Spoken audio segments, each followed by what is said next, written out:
A social shift. How was society in the North and South changed by the war? Once the Civil War ended, immigration and industrialization of the North resumed and accelerated.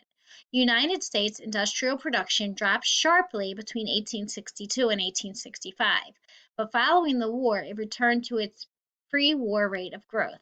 The federal government invested in interregional transportation to support industry. Northern industrialists and bankers increased their wealth and their investments in new factories and growing industries. Lower class workers labored in dreary jobs, and life in the city slums remained dirty and sometimes dangerous. Okay, so in the North, at the end of the Civil War, um, the North, it went back to the way it was. It was doing good, it was growing.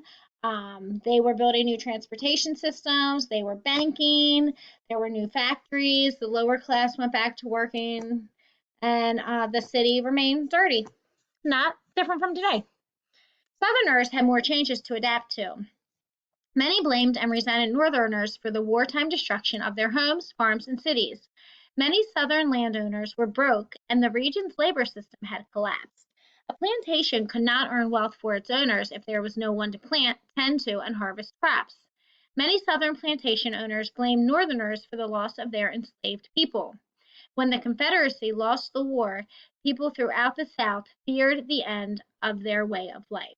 Okay, so in the South, they didn't bounce back as quick as the North. Okay, they had lost a lot of their houses, their farms, their city was destroyed because remember, most of the Civil War was fought on Southern property. Okay, so a lot of the Southerners, the landowners were broke. The labor system was gone.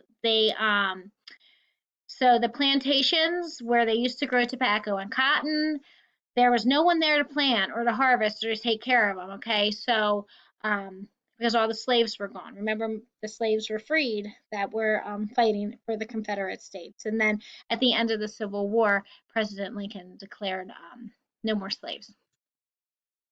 Former enslaved people also had big changes to face. Now they faced the responsibilities of freedom and self sufficiency. Yet they had no homes, jobs, or possessions, and a few could read or write.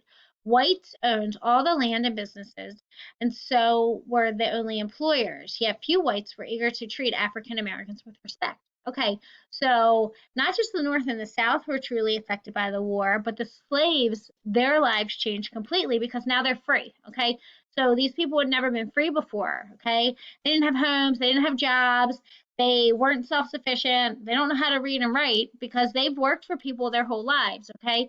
They didn't own land. The white people still own the land. And they didn't really want to treat the African Americans with respect at this point. Even though they were free, they definitely weren't looked at as equal. After the war, life for most Americans would never be the same.